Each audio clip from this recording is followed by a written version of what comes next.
Hello everyone, this is World Exposure. This video is in response to the Dprjones video titled A Seasonal Message of Goodwill from an Atheist.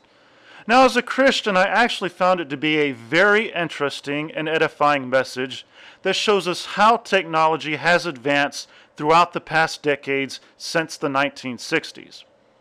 Mr. Jones, however, also implies in his video the typical atheist message that somehow all theists are against and always knocking science. Now, as a Christian who is interested, but no expert in science and technology, I find that to be far from the truth.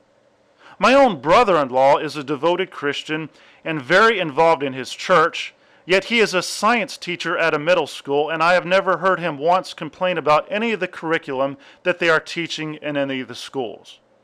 Now, after Mr. Jones shows us all the advancements of technology throughout the past 40 years, Mr. Jones states this. It would be easy to point out that science does not claim to know everything. Jesus, homeopaths get on my nerves with the old, well, science doesn't know everything. Well, science knows it doesn't know everything, otherwise it'd stop. But it would be a terribly cheap shot for me to ask, what has religion done in this same timescale? But what the hell? What has religion done in the last 40 years?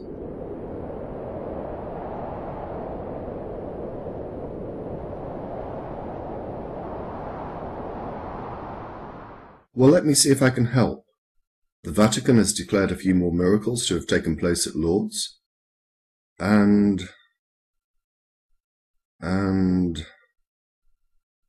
Well, now let me help you out with that, Mr. Jones. What has religion done in the past 40 years? And since you only scratched the surface with what all technology has done over the past 40 years, I'll only scratch the surface with what all religion has done. The nonprofit Christian organization Children of Nations has provided care for nearly 7,000 orphan children daily since 1995 in poverty-stricken areas of the world. The Christian organization Children Hunger Fund has distributed more than $875 million to aid the suffering of needy children around the world since 1991. The Christian African Relief Trust has provided development and disaster relief since 1982 and is active in Africa and India. The Christian Care Foundation for Children with Disabilities has helped abandoned children with disabilities since 1986. The Christian Mission Service has been providing care for orphan children in India since 1957. It is now involved with other disaster relief missions and has helped with home rebuilding after the tsunami in 2004. Christian Outreach for Relief and Development has worked with displaced people and communities around the world affected by violent conflict since 1967. The Christian Veterinarian Mission has helped veterinarians improve the care of livestock and other animals since 1979. Christians Against Poverty has given debt counseling to those struggling financially since 1996. Youth Off the Streets has been working for young homeless people recovering from drug abuse in Australia since 1991. They have helped 70,000 kids. Now, although this organization gets some funding from government sources, Youth Off the Streets has helped out kids with less than half of the funding. The Holy Apostle Soup Kitchen has been providing counseling and hot meals for needy citizens in the Chelsea section of Manhattan since 1982. You know, come to think of it, I have not even begun to scratch the surface of all the philanthropical and missionary work provided by religious organizations. And these organizations can only be successful with people coming together with their faith through Christ.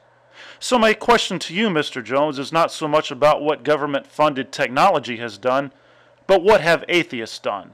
Certainly with all of the atheist organizations like the American Atheists that branch off from state to state, you think there would be some philanthropists in there somewheres, or would there? Now I'm sure some people will complain and say, what about the benefits it's given to individuals? Well, I have absolutely no problem with that. As long as they keep it to themselves.